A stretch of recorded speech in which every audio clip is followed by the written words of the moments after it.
Imagine this scenario. It is a Thursday afternoon. Oh, the worst time of the week for a creative request. Right, exactly.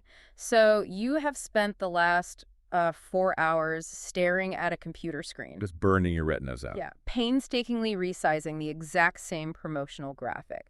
You make one for an Instagram square, then you adjust it for a Pinterest pin. Which is a totally different aspect ratio, by the way. Oh, completely. Then you make a vertical TikTok story. And finally, you tweak it so it looks somewhat passable on a LinkedIn feed. It's exhausting just hearing about it. I mean, you've manually adjusted the text box on every single one. You've nudged the brand logo like 3 pixels to the left because it looked weird. Yeah, trying to get it visually balanced. Right. And you hit export on all of them. You lean back, take a sip of your cold coffee, and then your Slack ping. Oh, no. It's your boss.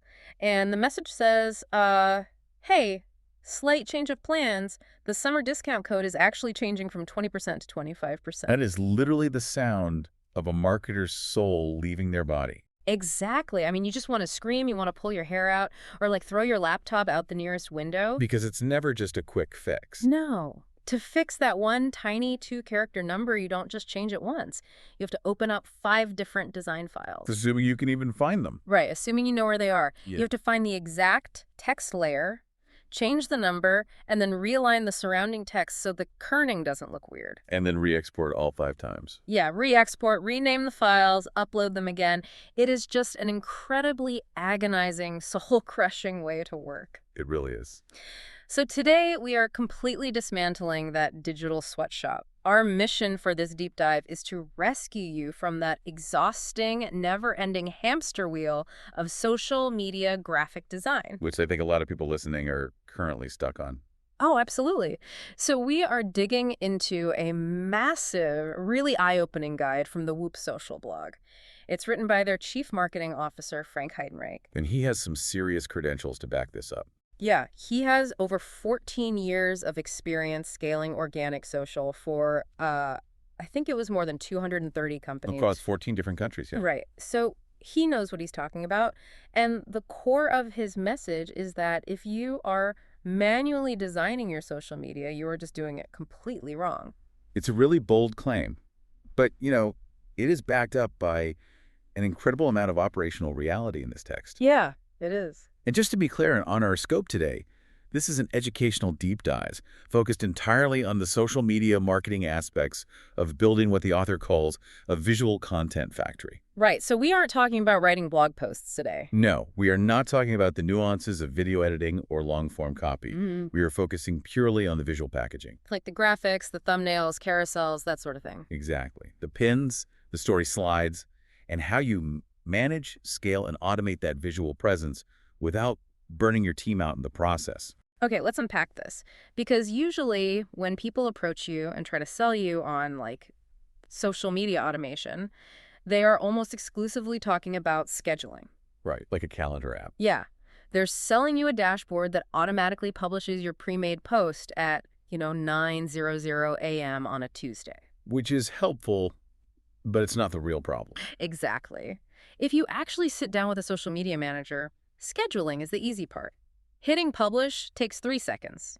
That isn't what burns small businesses out. No, what drains the life out of a marketing team is the actual creation process. Yeah, it's the constant need to generate variations. If we connect this to the bigger picture, the goal here isn't just to buy a generic scheduling tool. Right. Nor is it to jump on the latest generative AI bandwagon. Yeah. Where you type a prompt and pray, the image it spits out magically resonates with your audience. Just crossing your fingers and hoping for the best. Exactly. The ultimate goal, as outlined in the text, is systematic brand scaling.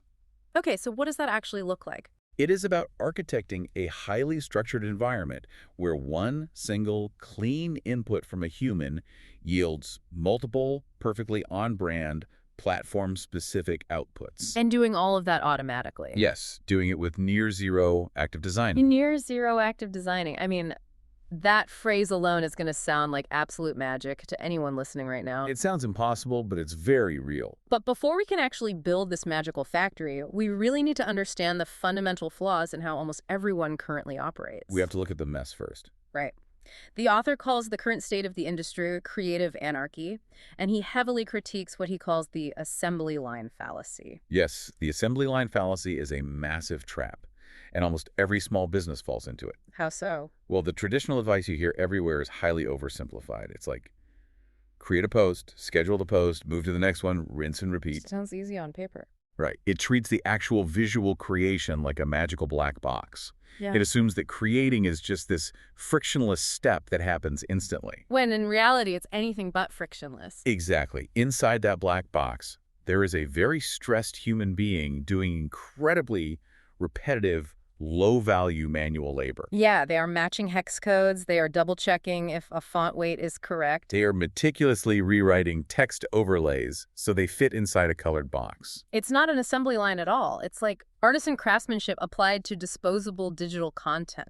That was a great way to put it. Disposable art. I was reading this critique, and I was trying to come up with an analogy for how absurd this traditional method is. What did you come up with? Think about it like running a busy, high-volume breakfast diner, but instead of the chef just taking an egg and throwing it onto a hot stove to make an omelet, Right. the chef is required to walk out back to a blacksmith forge, melt down raw iron, and manually hammer out a brand new frying pan for every single omelet they cook. Oh, wow. Yeah, that sounds exhausting. It is, but that is essentially what we are doing when we open up a blank canvas in Adobe Illustrator or Canva to make like a Tuesday morning quote graphic. You are forging a new pan every single time. Yes, you're making the container from scratch. It's totally unsustainable. It is the perfect analogy, honestly, because it highlights the misallocation of energy. You are spending, what, 90% of your time building the container? Easily 90%. And only 10% of your time on the actual ingredients. You know, the message, the psychology, the offer. Which is the part that actually makes money. Exactly. So the visual content factory paradigm flips that entirely. The architecture of this factory is very rigid and very specific. Okay, lay it out for us. It flows in one strict direction. Inputs lead to an asset library, which leads to templates. Inputs, asset library, templates. I really want to dig into that architecture, but I also want to touch on something you mentioned a minute ago, the temptation of generative AI. Oh, the AI trap. Because right now, a lot of marketers hear automation and they just think, oh, I'll just have an AI generate all my images for me. Right. They think Midjourney or Dali is the whole solution. Yeah. But the author issues a very stern warning against this. He absolutely does. And for a critical reason. True smart automation, the kind that builds long-term brand equity, requires structured data. It needs rules. It requires unbreakable rules. If you just rely on an AI image generator, typing in, make a cool picture of a coffee cup for Instagram, you are engaging in a different kind of creative anarchy. Because the output is totally random. Exactly. The lighting changes every time. The colors don't match your brand guidelines. The aesthetic is all over the place. You are trading manual labor for brand dilution. That's exactly it. You lose complete control over your visual identity. A factory doesn't run on random, chaotic generation. It runs on controlled, predictable manufacturing. Okay, that makes total sense. We don't want random AI hallucinations. We want a controlled manufacturing line. Right. But a factory cannot function if the raw materials you feed into the machine are unpredictable. No, it would break down immediately. Right. If you feed bent, rusty, irregular steel into an automotive assembly line, the robotic arms jam up, the machines break, and the whole factory grinds to a halt. Which is what happens in most marketing departments. Exactly. The same applies to content. So the very first step in building this system is standardizing the inputs. And honestly, this is often the hardest conceptual hurdle for creative teams to clear. Why is that? Well, standardizing inputs requires a fundamental shift in how you categorize the content you are producing. You can't just have a generic spreadsheet that says, make a post. Like a sticky note that just says Instagram Tuesday. Right, that's useless to a machine. Yeah. The source breaks down the creative and proofing requirements based on the specific type of content. Because a product launch is totally different from a thought leadership quote. Exactly. They require entirely different raw materials. Right. The text gets very specific about this categorization, and it really exposes how sloppy most of our current processes are. Let's walk through these categories. Let's do it. So, if your team is creating a product or catalog post, say you are an e-commerce brand dropping a new sneaker, the required inputs are extremely strict. Very strict. You must have the exact price. Right. You need a highly distilled benefit statement, and you need a very clear visual hierarchy so that the shoe itself is the undeniable focal point. But if you pivot your strategy to blog or SEO content, those inputs become totally irrelevant. Yeah, you don't need a price for a blog post. Exactly. Now, your rigid inputs must include a key claim, a provocative hook to stop the scroll, and some kind of supporting statistic or proof point to back up the claim. Okay, and then you have video, podcasts, or webinar promotions. The raw materials change again. Entirely. Now, you absolutely need the specific video clip file. You need the timestamp for the hook. And a compelling, high-contrast thumbnail image. Right. Then, if you move over to community or user-generated content UGC, the focus shifts away from polish. Yeah, it needs to feel real. You need the raw customer photo, their exact handle for credit, but it needs subtle branding. So it doesn't look like a corporate ad while still feeling like it belongs in your brand's feed. Precisely. And finally, you have news and announcements. Things like holiday hours, shipping deadlines, or change in service. Which people usually mess up by making them too complicated. Yes, these require absolute, uncompromising clarity. The input must include the core message, the dates, and a call to action. A CTA that is highly visible. But without crossing the line into looking spammy or aggressive. Exactly. So we have all these distinct categories with completely different needs. The solution the author presents to manage this chaotic flow of raw materials is establishing what he calls a single source of truth. Yes, the single source of truth. This is foundational. What does that actually mean in practice? It means creating one unchangeable, rigid entry per post. Whether you build this in a complex database tool like Airtable, a project management software, or just a highly organized, heavily formatted spreadsheet. It all goes in one place. This one entry must contain everything. It holds the core idea, the marketing angle, the specific offer, the final destination link, The exact CTA copy. the specific individual responsible for approval, the hard deadline, and the unique product codes or photo identifiers. It all lives in one single row. Okay, I have to stop you right there and push back. Sure. Because I'm putting myself in the shoes of a creative social media manager listening to this right now. Okay, what are they thinking? If I am already drowning in a sea of content demands, and you come to me and say, hey, before you can make a fun meme or a trending post, I need you to fill out these 15 rigid fields in a database, They're going to hate it. I'm going to look at you like you are crazy.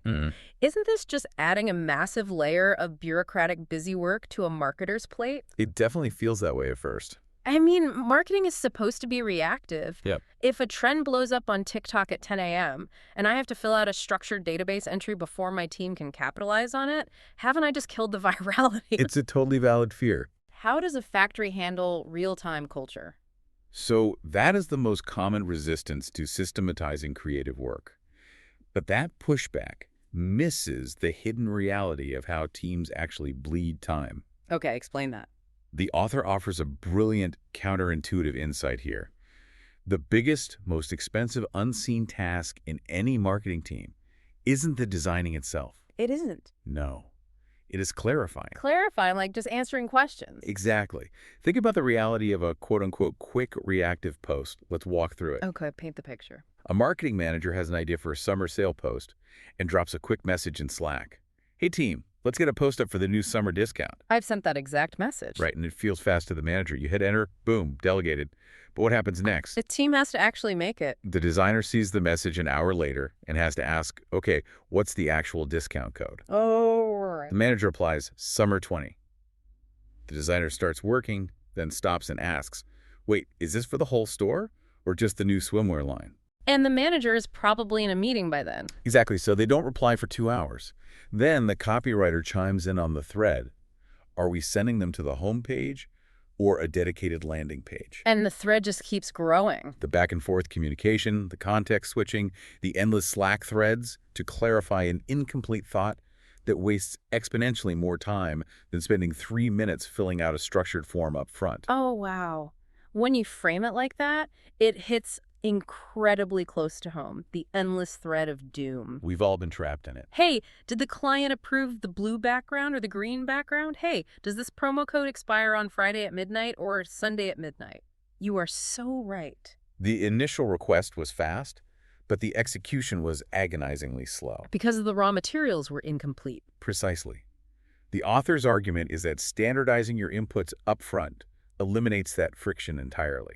You do the hard work of thinking and deciding once inside the database. Did you answer all those questions before anyone even starts designing? Yes. And when the input is complete, you can generate endlessly. The automated machine, whether that's a software tool or just a highly streamlined human workflow, has exactly what it needs to run. It never has to stop and ask a question? It never has to tap you on the shoulder to ask for clarification. Yeah. Because the machine doesn't do nuance, right? It needs data. Okay, I am fully converted on the single source of truth. I see the vision, but let's look at the actual mechanism of this. The nuts and bolts. Yeah, because I have my perfect standardized inputs in my spreadsheet. Row 42 has my hook, my price, my CTA. But a spreadsheet is just text. Right, it's not a picture. An idea in a database is visually invisible. How do we actually attach that text to our brand's visuals without forcing a designer to open up Photoshop and manually drag the text onto a background? That is the big question. And that question leads us directly into the author's next major concept, curing what he hilariously calls folder trash with a real asset library. Ah, folder trash. It is perhaps the most universally painful and accurate term in this entire deep dive. Everyone listening knows exactly what folder trash is. Sadly, yes. It is that deeply shameful, chaotic pile of random JPEGs, outdated PNG logos, raw screenshots, and poorly named files sitting on a marketer's desktop right now. It's the folder named Final Assets Susithis. Yes. Sitting directly adjacent to a folder named Final Assets Actual Use this 3 Final. It's a nightmare. And relying on folder trash completely breaks the factory model. Why does it break it? Because an automated system is blind. It only knows what you tell it to look for. If your system is programmed to pull a background image from a disorganized pile where half the files are low resolution or outdated, your final output will be a chaotic disaster. It'll pull the wrong logo and slap it on a billboard-sized file. Exactly. So, the author is adamant about defining what a real asset library entails, and it is exhaustively comprehensive. What does it need to have? It must include your light and dark variations of logos, clearly separated. It must include safe, fully licensed font files. No sketchy fonts downloaded from random websites. Right. It needs the exact approved hex codes for your primary and secondary brand colors.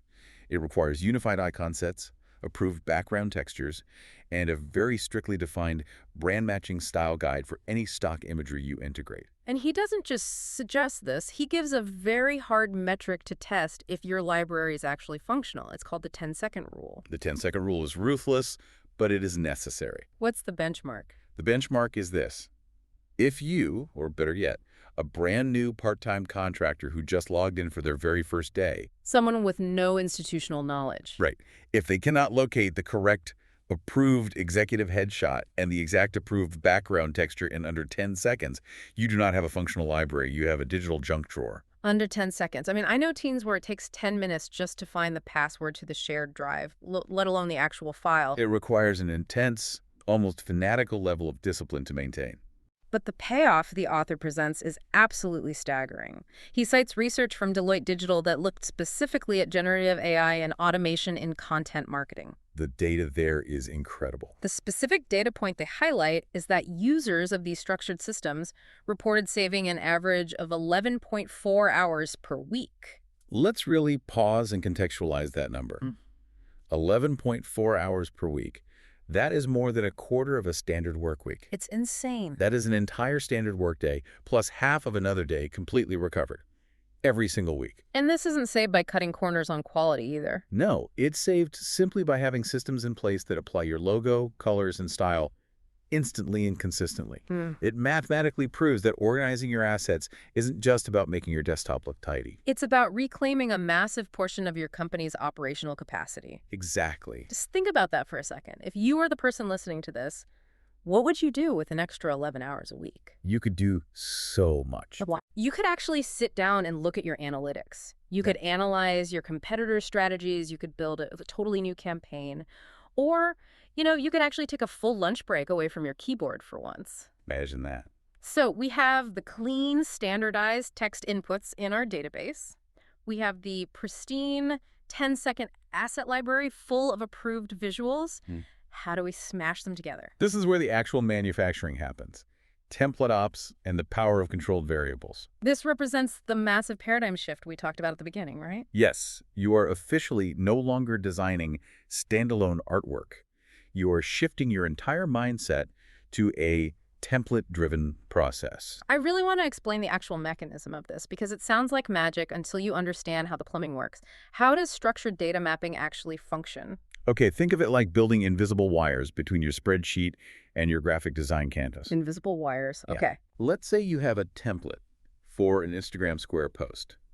Inside that template, you don't just type out a headline. You create a text bounding box, and you assign it a specific label. Let's call it hook text. Got it. You then tell your automation software, and there are various platforms that do this, to look at your spreadsheet. You map the hook text box on the canvas directly to the hook column in your spreadsheet. So they are permanently linked. Yes. So the software reads row 42, sees the text in the hook column, and instantly injects it into the hook text box on the template using the exact font and color you predefined. Without a human clicking anything. Exactly. And it does the exact same thing for the proof point, the CTA text, the price, and even the images. Wait, it can pull images from the spreadsheet. Yes. If column F contains the file name of a product photo from your pristine asset library, the software automatically pulls that exact photo and drops it into the designated image placeholder layer in the template. Okay, here's where it gets really interesting. The author explicitly calls out a specific use case for this mapping that solves a massive headache: QR codes and destination URLs. Oh, this is brilliant. He refers to the manual entry of these elements as an unseen productivity vampire Why vampire? because it seems so incredibly minor in the moment.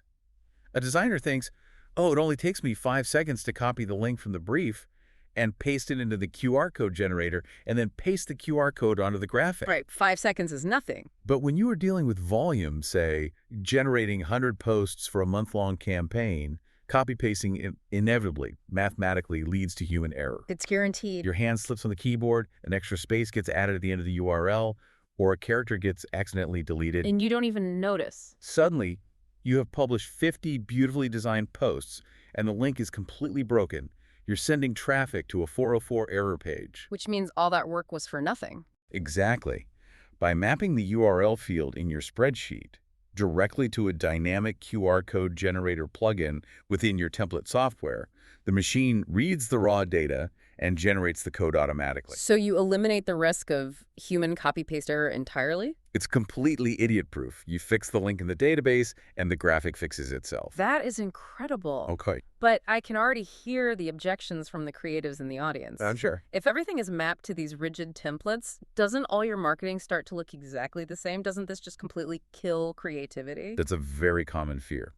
But the author addresses this by introducing the concept of structured experiments versus creative anarchy. Okay, break that down for us. What is the difference? Let's define creative anarchy in practice first. You go to a designer and say, give me 3 totally different ideas for this new shoe launch. Very typical brief.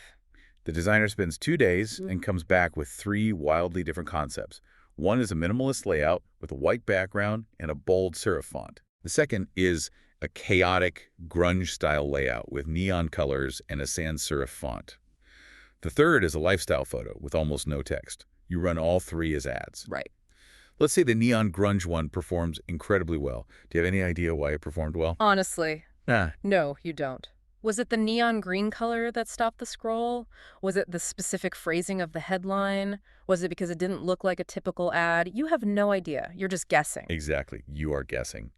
Which means you can't reliably replicate that success for the next campaign. Structured experimentation, on the other hand, is the scientific method applied to design. How do you set that up in the factory? The source gives a very clear example. Yeah. You decide that the overall layout structure and the core typography style are your controlled variables. They do not change. Do they stay locked? Right. Then you use your spreadsheet to systematically rotate specific variables. In variation A, you use a question-based hook. In variation B, you use a statistical hook. Ah. You swap out one proof point. You test a bright, high-contrast CTA button against a subtle, text-only CTA. So you are truly isolating the variables. Yes. Which means when the performance data comes back at the end of the week, you can say with absolute certainty, okay, the layout is solid, the font is readable, but the statistical hook got a 40% higher click-through rate than the question hook. Precisely. You aren't just making art anymore. You are turning visual communication into hard, actionable data. You are conducting rigorous, structured creative testing with every single batch of visuals you produce, and you are doing it without adding any extra design time because the machine is generating the variants based on your spreadsheet rows. It's efficiency and strategy combined. Which perfectly sets up the next stage of the factory. We have our map templates, we have our variant rules clearly defined in the spreadsheet. It is time to hit the generate button. The big moment. The automation software fires up, but the author points out that massive output immediately creates a completely new, terrifying problem. Massive organizational chaos.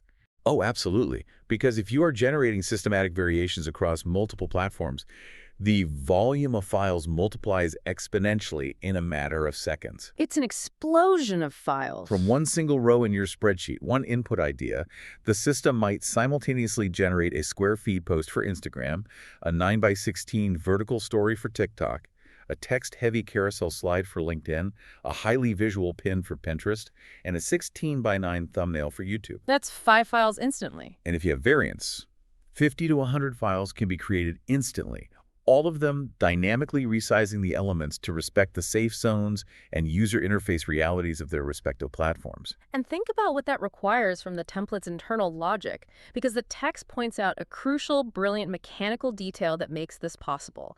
Baking typography size rules directly into the template. This is so important. How does that actually work in practice? What happens if you don't do it? This is the mechanism that prevents automated design from looking broken. Let's say your spreadsheet feeds a headline into the template that is 3 words long, huge summer sale. Short and sweet. The template renders it, and it looks beautiful, perfectly centered in the bounding box. But the next variation in your spreadsheet feeds a headline that is 12 words long. Take advantage of our massive summer sale before inventory completely runs out. Uh-oh. If you don't have typography scaling rules, that 12-word sentence will render at the exact same massive font size as the 3-word sentence. It'll just explode off the screen. Exactly. It'll overflow the bounding box, it will bleed over the product image, it will cover up the logo, and the design is completely ruined. It looks like a glitch. It looks incredibly unprofessional. It does. To solve this, you bake scaling logic into the template. You tell the software, the default font size is 100. But if the character count in the data field exceeds 30 characters, systematically reduce the font size to 75. Okay. If it exceeds 50 characters, reduce it to 50 and expand the vertical height of the bounding box. By coding these visual boundaries, the template automatically adapts to the length of the input. So the visual hierarchy remains perfectly intact. Right. Without a human designer having to manually click and drag a text box to make it fit. It's those tiny manual click and drag tweaks that usually kill the dream of automation. Okay, so the logic works. You hit generate and boom, you have 100 perfectly formatted, beautifully scaled variations. It's a huge success. But now you have 100 files sitting in a folder on your hard drive. The author admits this next part sounds incredibly boring and tedious, but he insists it is the absolute lifesaver of the entire system. Strict naming conventions. Yes. Why are these so important? Naming conventions are the unglamorous utilitarian glue that holds the entire visual content factory together. Without strict naming rules, batch export is entirely useless. Because you can't find anything. Exactly. You have a folder full of files named image01 through image100, and you are lost. The author breaks down a very specific mathematical formula for a unique identifier. It goes like this. Source record plus variation plus platform. Let's walk through an example of that. So a final file name outputted by the machine looks exactly like this. 0247 hook B layout 2 IG1 by 1 V3. Let's analyze why that specific string of characters is so immensely powerful for a marketing team. Okay, what does 0247 mean? 0247 isn't random. It ties directly back to the exact row number in your master spreadsheet. Ah, so it's the 247th idea you've entered. Right. Hook B and layout 2 tell anyone looking at the file exactly which variables are being visually tested in this specific image. You don't even have to open it to know what's inside. Exactly. IG1 by 1 tells you the intended platform and the aspect ratio Instagram, 1 by 1 square, and V3 is the version number, indicating it's the 3rd iteration of this asset. It's literally like reading the DNA sequence of the file right there in the title. That's a perfect way to describe it. But someone might argue, why does this matter so much? Visual Search AI exists now. I can just search my Mac for picture of red shoe. Why is this manual naming so critical? because of the excruciating pain of re-exporting. Let's go back to the scenario you opened the show with. The Thursday afternoon nightmare. Right. The price or the discount code changes at the last minute.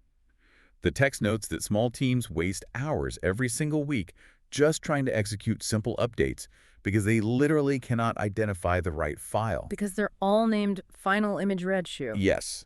If your files are named poorly, you have to open 20 different images visually looking for the one that says 20% instead of 25%.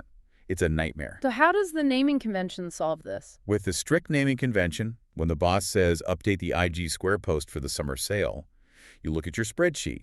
You see the summer sale is row 0247. Okay. You search your system for 8247 IG 1 by 1. The exact file pulls up instantly. You make the text change in the database. The system regenerates the output automatically, and you are done in 40 seconds. It completely solves the version control nightmare. It does. And the reality is, businesses are already adopting the high-speed tools that make this generation possible, even if they aren't adopting the organization to manage it. That's a scary thought. The text cites a survey from Capterra showing that Australian businesses currently create an average of 49% of their social media content using generative AI. Almost half of their output. The automated machinery is out there. It's being used heavily. But the organization, the rigorous naming conventions, the 10-second asset libraries, the template mapping, that infrastructure is what separates the professionals who are running a scalable factory from the amateurs who are just drowning faster in a high-speed digital mess. You're just speeding up the chaos without it. Precisely. And that brings us to a critical pivot point in the author's guide. High-speed generation is an incredible competitive advantage, but it introduces terrifying new vulnerabilities. Because things are moving so fast. Right. If you are manually designing one post and you make a mistake, it hurts once. If you automate a mistake through a factory, you have just replicated that error 100 times in a matter of seconds. If a machine is moving fast and it hits a wall, the crash is spectacular. Very spectacular. This is why the focus must shift to scaling brand protection, rights, compliance, and platform realities. Yes, this is where high-speed production slams into legal and algorithmic reality. And the author shares a horror story in the text that genuinely made me wince. Let's call it the font nightmare scenario. It is a sobering cautionary tale for anyone scaling their digital output. Tell us what happened. The author recounts a situation where a team had to halt all operations, rush rebuild, and re-export over 50 separate, fully finalized posts for a major campaign. 50 posts. Why? Because after the batch generation was complete, someone realized that a single font used in the designs was only licensed for personal use. It was not cleared for commercial advertising. Oh my God. Imagine the sinking feeling in your stomach. It's awful. You hit generate, you create this massive, beautiful multi-platform campaign, 50 perfect variations, and then you realize the font you use is illegal for corporate use. And because of the factory setup, it's everywhere. Right, because that specific font was woven through the DNA of every single template. You can't just open one image and fix it. You have to rip the entire automated system apart. You have to buy a new font. Replace it in the asset library. Remap the templates. Double-check all those typography auto-scaling rules we just talked about to make sure the new font doesn't break the bounding boxes. Because a different font has different spacing. Exactly. And then you have to re-export everything from scratch. If they hadn't caught it, and they had been served a legal takedown notice or a massive licensing fine, the financial ramifications could have been severe. Which is exactly why the author aggressively advocates for a concept called compliance by design. Compliance by design. I like that. What does it entail? You do not leave legal safety up to the memory of a stressed social media manager. You bake safety directly into the physical templates and the asset library. So you remove the human error component. You maintain a strict usage rights list. You build an absolute firewall. You only put fonts, stock images, icons, and music into the factory's asset library that are definitively legally cleared for commercial paid advertising use. No exception. No exceptions. You systematically verify that any creators, influencers, or models have signed release forms before their image ID code is allowed into the spreadsheet. And this concept of compliance by design goes way beyond just copyright issues. It gets into heavy regulatory compliance, especially if you are operating in a risky vertical like finance, healthcare, pharmaceuticals, or supplements. Oh, absolutely. The author says you should actually automate your disclaimer fields. This is perhaps one of the most brilliant technical uses of the template system. How does it work? Let's say you're a supplement company. Right, let's use that. If your spreadsheet has a data column for a claim, for example, you type in lose 10 pounds in a month. The template logic can be engineered so that it forces the inclusion of secondary fields. So it won't just print the claim on its own. Exactly. It requires a proof field citing a study, Hmm.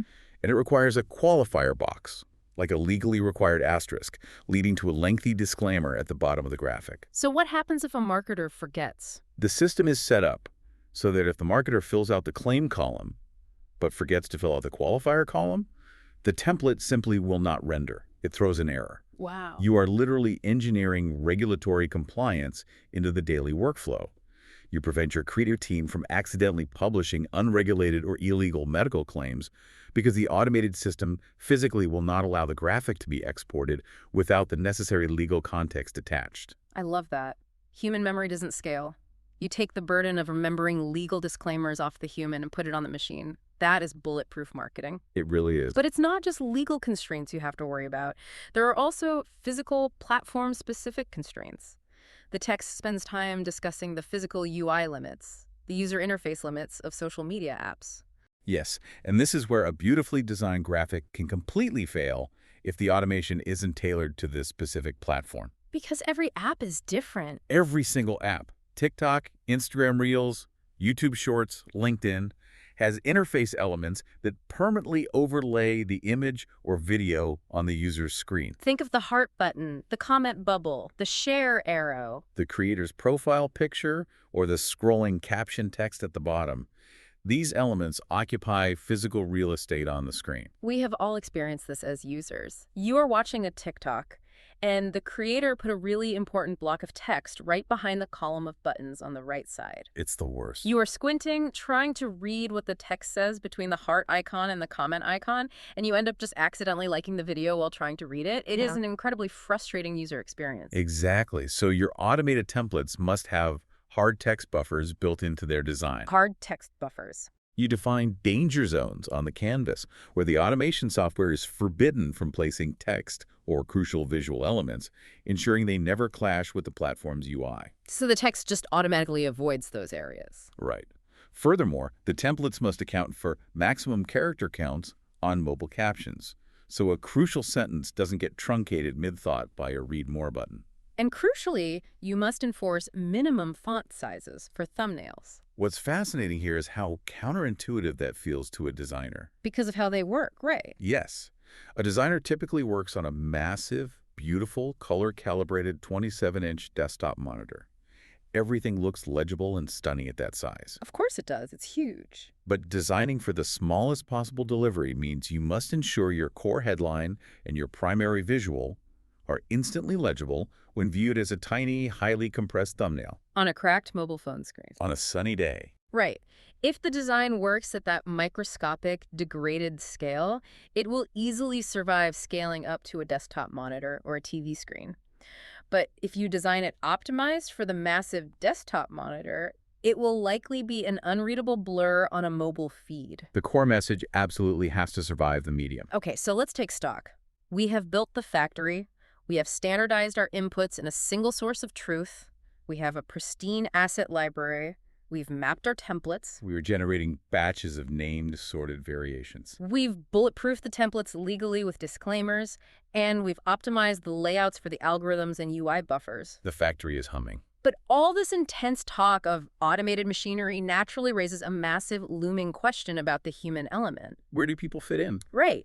If the machine is doing all of the formatting, all of the resizing, all of the compliance checks, what is the role of the human being in the marketing department? It's a valid existential question. And this leads us to the author's strict guidelines on AI guardrails and what he calls the do not automate list.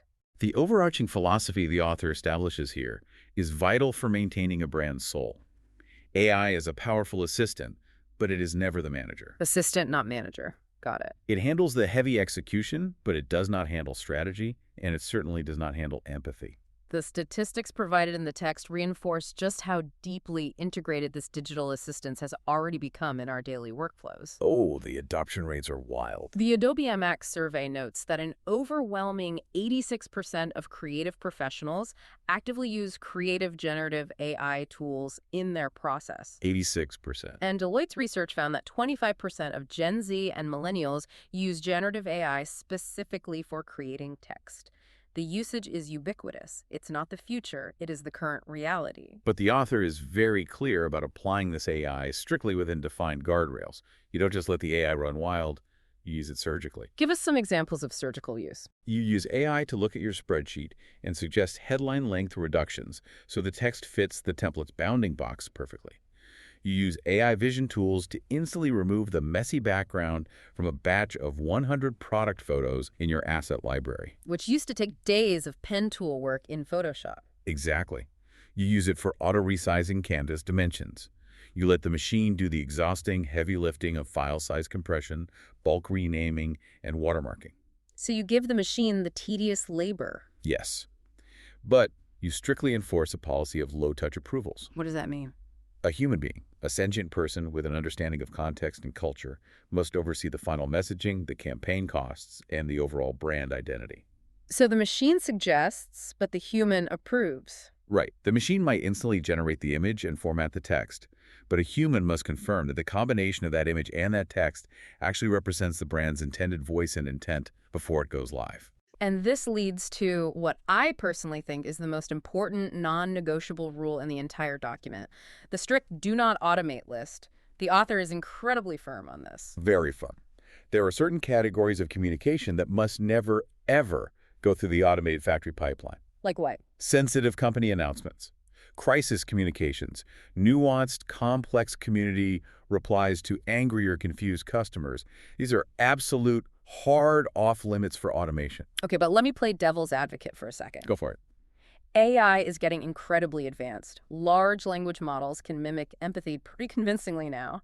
Why can't I automate a polite, empathetic response to a customer complaint? Because empathy requires situational awareness, and an automated system running on a schedule has zero situational awareness. Ah. We have all seen the PR disasters that happen when this rule is broken.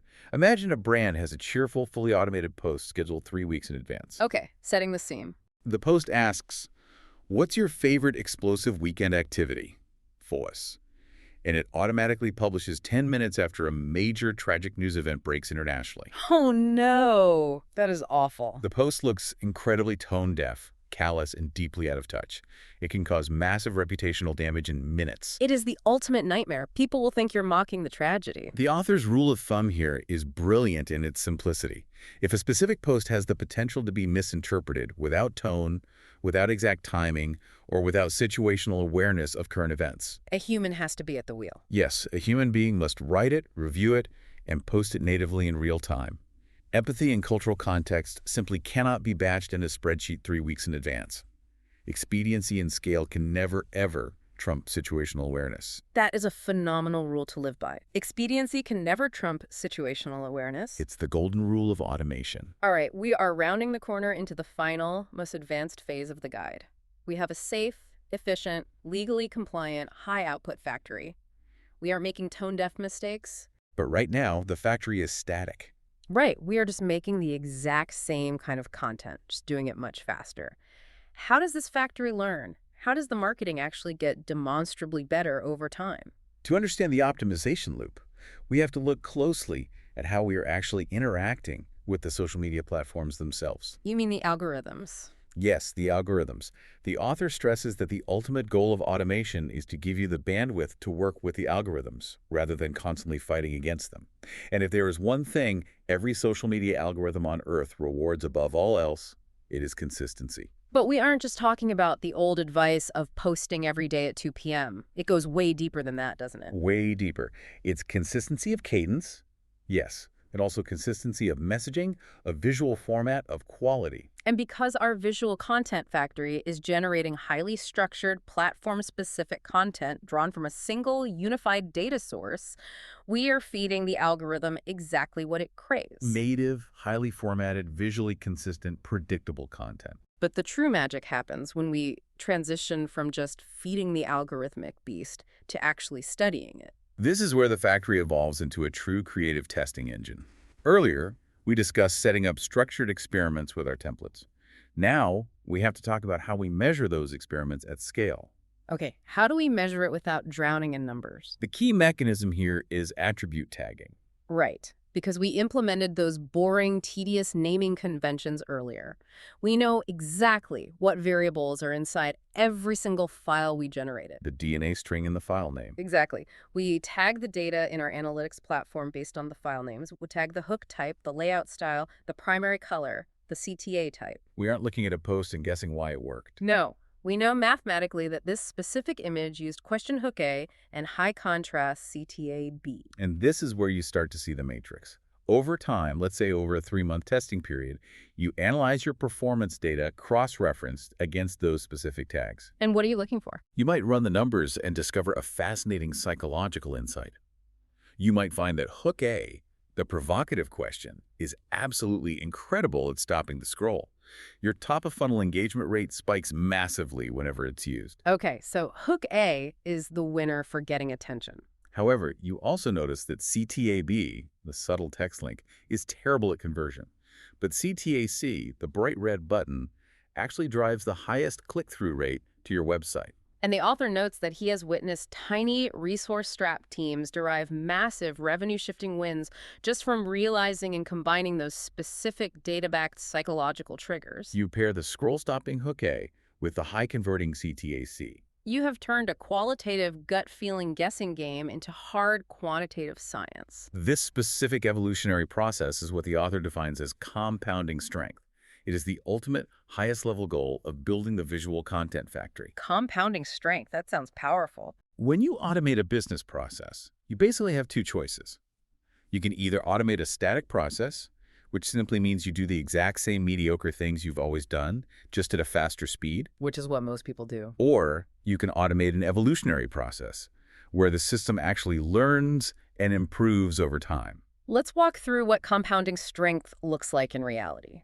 In month 1, you test 4 different template layouts. Right. In month 2, the data tells you layouts 3 and 4 performed poorly. So compounding strength means you throw layouts 3 and 4 in the trash. You don't get sentimental about them. No.